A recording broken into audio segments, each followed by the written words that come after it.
There we go. It's a little dark. I'm sorry about that. And the motor mount just lifts off. This is pretty simple.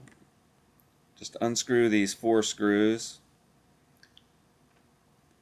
You've got a big washer under the screw, and then the motor mounts are very accessible underneath. This is kind of deceiving though, because these machine screws that go into the top of the motor mount have a washer, and the first one, when you replace these things, the first one is easiest to get back in, and the last one is the hardest. It's just one of those things where you have a limited, just have limited access, and I found that by using a magnetized screwdriver, it's much easier to get these washers aligned when you're putting it all back together. So here's the base plate, and you've got the 4 grommets sitting there. Once again, you're just going to pop these things out with the screwdriver or with your chopstick or a tongue depressor, whatever you got.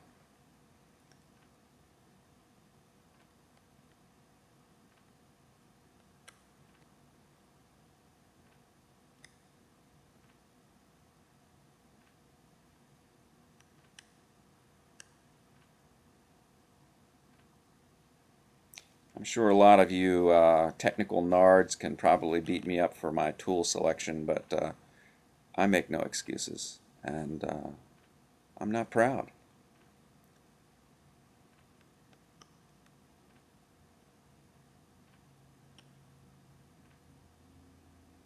And I'll say a word about Cafe Bustelo. Uh, I really drink a lot of coffee, and I've found that Cafe Bustelo makes a wonderful cup of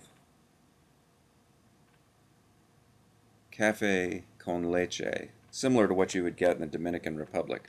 Very strong coffee, a lot of milk, pretty tasty.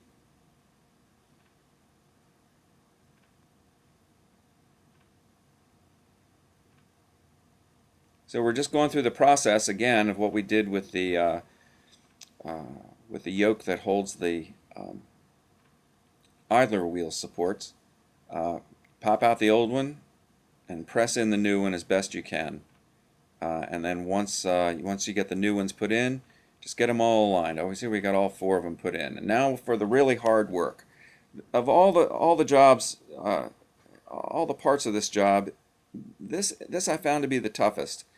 And there's really no way to explain it except that you've got to get these screws through the top here, and you've got to get them properly aligned and into a very tight tolerance machined hole on the bottom, and all the while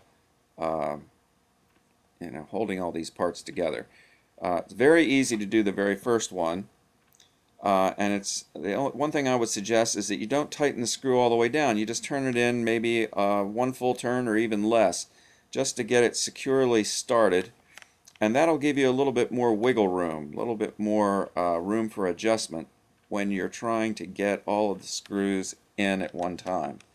So you do the first 3 as lightly as you can, and that'll make the 4th go a little easier. It's not going to be easy, but just have confidence that you can do it. Just be patient with yourself. If the washer happens to fall down into the motor, just be sure to start taking everything apart as quickly as possible and shake that thing out of there. That's the last thing you want to have happen, is to have a washer or a stray part fall down inside that motor. At least I think that's probably the last thing you want. It might be an enhancement. You never know. You get those liquid mids. Just transparent highs. Lots of filigree when you drop a washer down into the motor.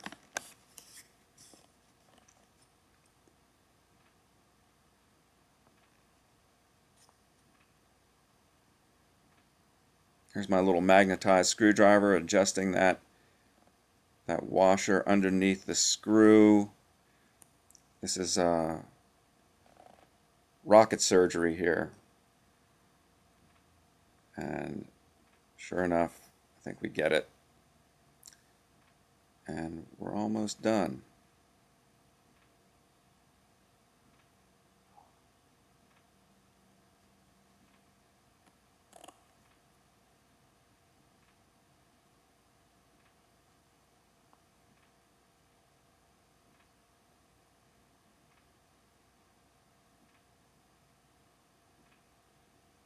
I probably should have cut some of this out.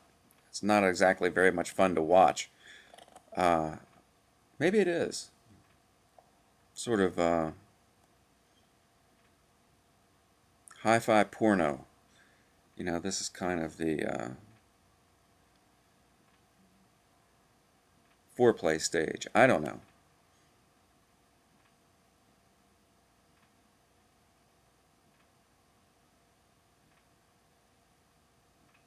There it goes.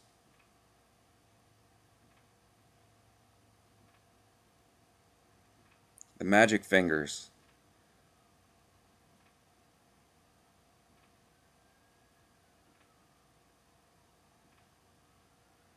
So we seat those other screws into their base.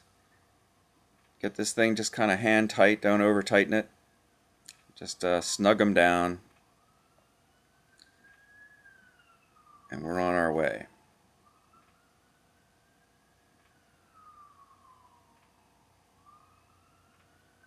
And there it is.